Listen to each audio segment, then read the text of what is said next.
Mabuhay ang mga kapatid sa Iglesia ni Cristo! Mabuhay si Senador Dante Marcoleta! Mabuhay ang sambayanang Pilipino! Mga kasama, nandito po tayo, nagkakaisa.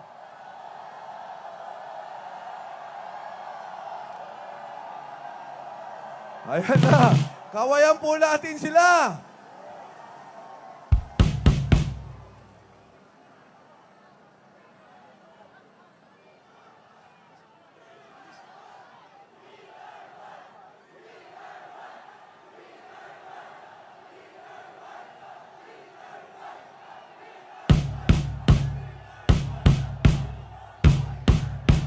Mga kasama, nandito po tayo, nagkakaisa sa sinasabi nating pagyurak sa ustisya ng ating bansa.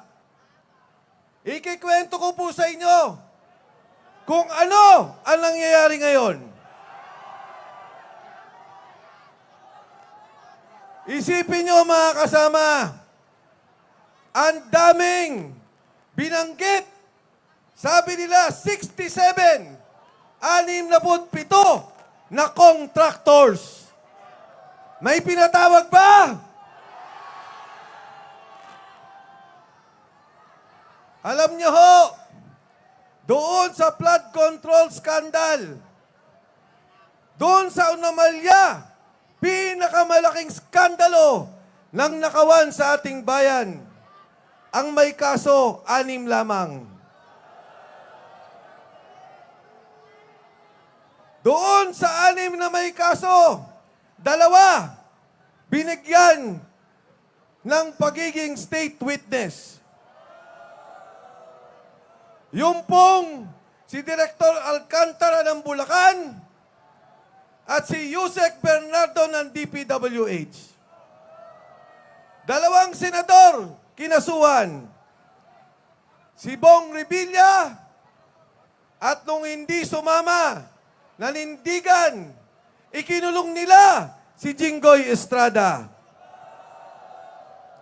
Alam nyo ho, ilan na ang may kaso doon sa mga galit, sumisigaw sa tunay na hustisya, sumisigaw sa nakawan dito sa ating bansa. Kasama na si Amy Marcos, ang may kaso na ho, humigit 40. Ano po ang ibig kong sabihin? Ang diferensya ng diktadurya sa demokrasya ay iisa lamang. Yung maaari kang magsalita, maaari kang sumigaw, maaari kang maggalit pag may nakikita kang mali. Anong ginagawa nila? Doon sa mga galit, doon sa mga sumisigaw, tayo, ang buong sambayanan, ang kinakasuhan at kinukulong. Yung mga totoong nagnakaw, mali-malit ang pera, bilyon-bilyon, trilyon-trilyon, may proteksyon at pinoproteksyonan nila, walang kaso, nakalaya, pati ang pera, malayang inabas na sa ating bansang Pilipinas. Ito hong nangyari. Ngayong gabi lamang, tumawag po ang aking abogado. Ang sabi, ngayong linggo, lalabas na ang warrant of arrest ninyo ni Senador Dante Marcoleta. Ang kaso ho namin, ang sabi nila, plunder, pagnakaw sa kaban ng bayan. Alam nyo, ang nangyari po dyan, noong eleksyon, tumulong kami kay Dante Marcoleta para maging senador ng ating republika. Nangyari ang pagtulong noong Enero. Kaya po tinawag yan na donation. Pera po naming pribado, 3 kaming magkakaibigan, tumulong kay Dante Marcoleta. Paano naging plunder yun? Nasaan ang perang ninakaw? Anong pabor ang hiningi? Isipin nyo, dahil sa pagtulong sa isang taong may paninindigan na kasama ko sa Kongreso, kasama ko nakipaglaban sa maraming bagay, ang pagbaba ng presyo ng kuryente, pagbaba ng presyo ng tubig, kasama ko si Dante Marcoleta. Kaya ako tumulong para maging siya senador ng ating Republika ng Pilipinas. Dante Marcoleta para magsilbi sa ating bayan. At hindi naman po ako nagkamali. Nakita nyo naman ang ginagawa niya ngayon sa Senado. Nakita nyo, pilit niyang nilalabas ang katotohanan. Nakita nyo, pilit niya at gusto niyang maikulong ang mga nagnakaw sa ating bayan.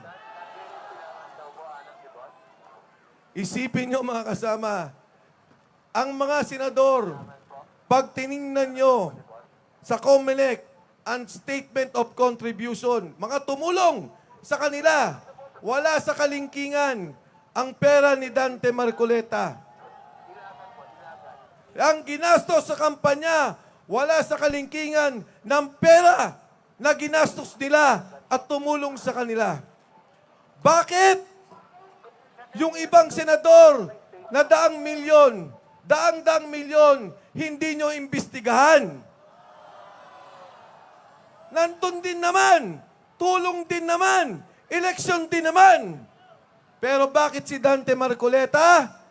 Bakit si Mike Defensor gusto nyong ikulong para tumahimik, wala na magsalita sa nakawan sa ating bansa at kalimutan na ang flood control scandal?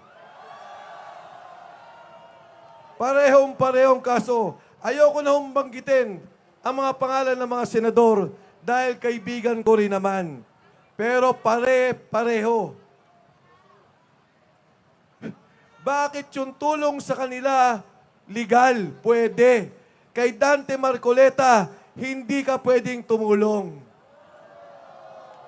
At alam naman ng lahat na magmula Apari hanggang Hulo, ang tunay na tumulong kay Dante Marcoleta ay ang mga kapatid sa Iglesia ni Cristo.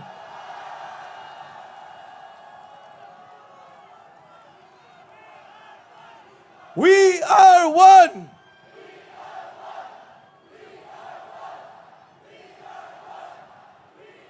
Ito pa, mga kapatid, ang nakakatawa. Sinabi ni Rimulya, may warrant of arrest na si Dante Marcoleta at si Mike Defensor. Pero, ang sekretaryo ng DPWH, si Secretary Manny Banoan, absuelto, state witness pa ng gobyerno.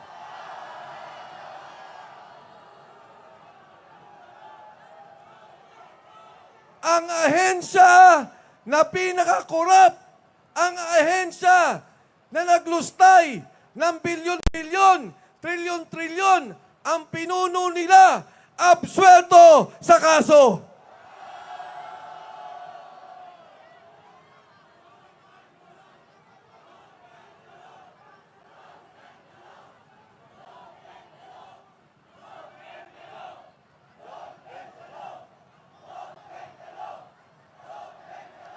Ngayon mga kasama, nagsimula noong pa 3 buwan nakaraan, ang sabi, kakasuhan si Martin Romualdez. Ang sabi ni Gutesa, nagdadala sila 3 beses 1 linggo, mali-malit ang pera, 1 bilyon kada delivery sa bahay ni Martin Romualdez.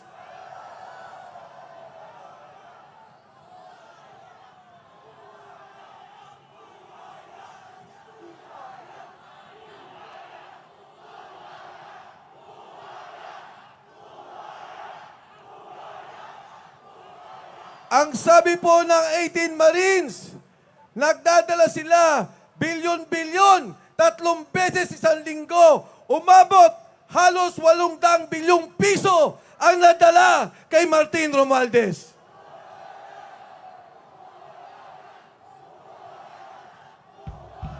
May kaso ba? May kinulong ba? Si Dante Marcoleta nagsasalita, nag-iimbestiga, ikukulong nila. Si Martin Romualdez, laya, pati pera niya, gumagalaw na palabas ng ating bansa.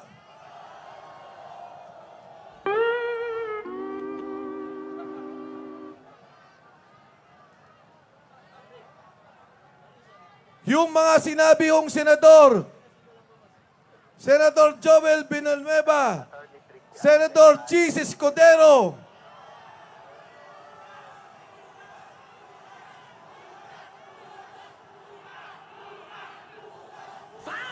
ano yun?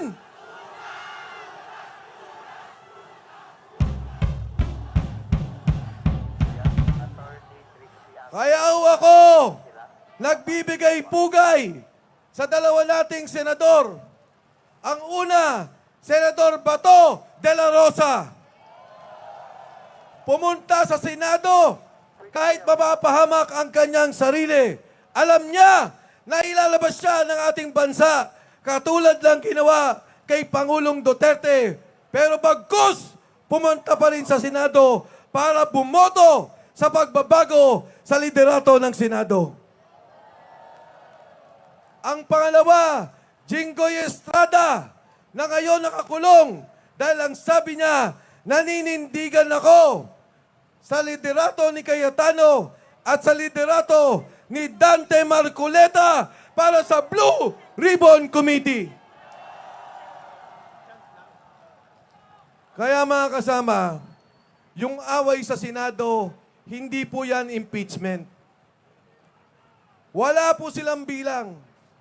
Hindi po yan away lamang ng pagpapalit ng saligang batas. Ang katotohanan, gusto nilang tanggalin si Dante Marcoleta sa Blue Ribbon Committee. Dahil siya ang tunay na nag-iimbestiga. Pinatawag si Gutesa, pinapatawag ang 18 Marines, pinapatawag ang lahat ng sangkot sa nakawan sa gobyerno. Pero ayaw po nilang madinig.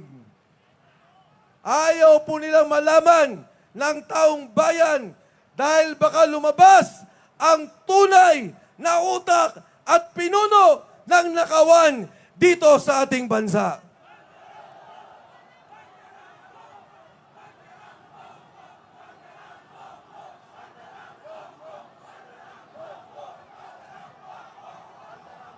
Mga kasama, ang ginagawa na investigasyon ng ating Senador Marcoleta at ang mga kasama na sa minorya, napakalaga sa ating buhay. Napakalaga sa ating kinabukasan. Alam niyo ho ba, 60 bilyon, 60 billion ang kinuha sa PhilHealth at inilagay sa flood control. Kaya po, pag nasa ospital kayo at sinabing walang pondo ang PhilHealth, hindi pwedeng garantiya. Yan ay epekto ng korupsyon sa nakikita natin sa ating bansa.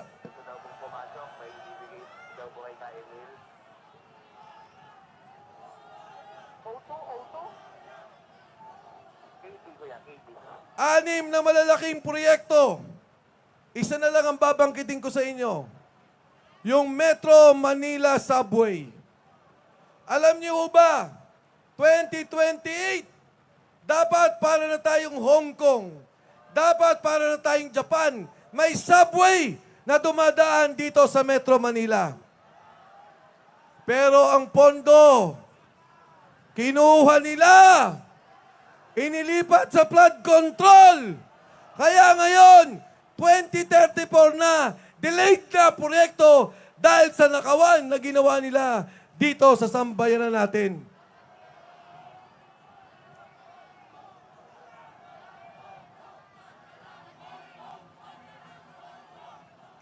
Kaya po, ang pagkakaisa natin dito ay hindi para sa isang tao. Ang pagkakaisa natin dito ay para sa kinabukasan ng ating bansa. Kinabukasan ng ating mga anak. Kinabukasan ng kabataan. At hindi po tayo dapat tumigil. Titigil ba tayo? Lalaban ba tayo?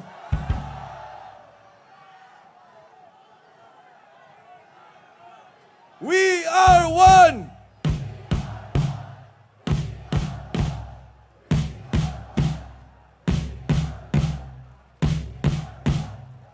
Pagka po pinabayaan natin na wala lang nangyari, sabi nga nung isang senador, move on na. Papayag ba tayo doon? Pag pinayagan po natin yan, yung mga nasa Kongreso, yung nasa Senado, yung mga nasa kabinete na kumuha ng mali-malitang pera, ang isip nila, pwede naman pala.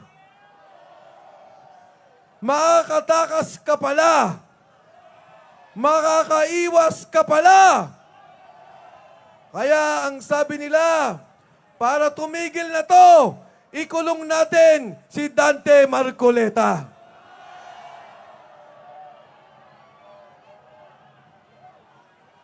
Para wala lang lumaban sa Senado, patahimikin natin si Dante Marcoleta.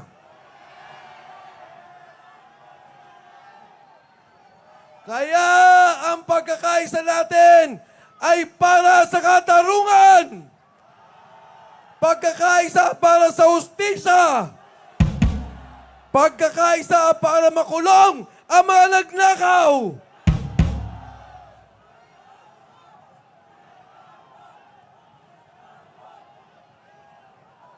Ako po'y nananawagan sa iba't iba din nating mga kasama. Narinig ko si Senador Amy Marcos.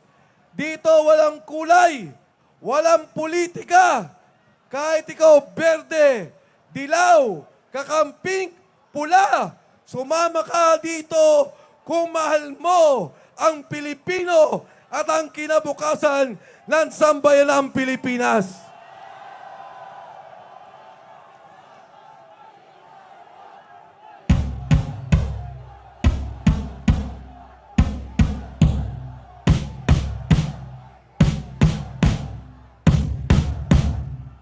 Mga kasama, pag ang isang gobyerno, kinukulong niya mga nagsasalita ng totoo, kinukulong niya yung naisang katotohanan at hustisya, at yung mga nagnakaw, protektado, malaya. Anong tawag sa gobyernong yan? Ano?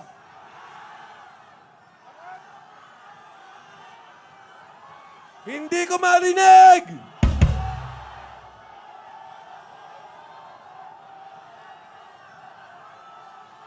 At pag ang boses ng bayan, ang boses ng mga kapatid, pinigilan mo, ginipit mo, aabot sa punto na lalaban yan, lalabas, malinindigan.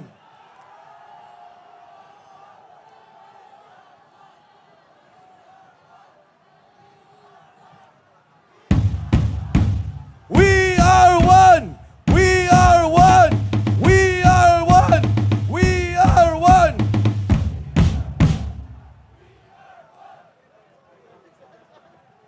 Sa ating po mga kababayan, lalo tigit sa mga kapatid sa Iglesia ni Cristo, hindi kayo nagkamali sa pagtulong at pagboto kay Dante Marcoleta.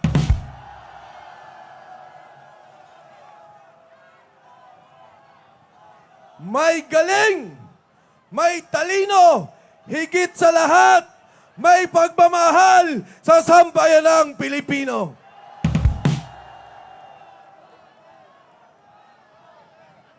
Ang ating pagkakaisa, Senador Dante Marcoleta, kung narikinig ka, nagkakaisa kami, lalaban kami sa paninindigan mo sa hustisya at katotohanan. Iparinig natin kay Senador Dante Marcoleta, we are one!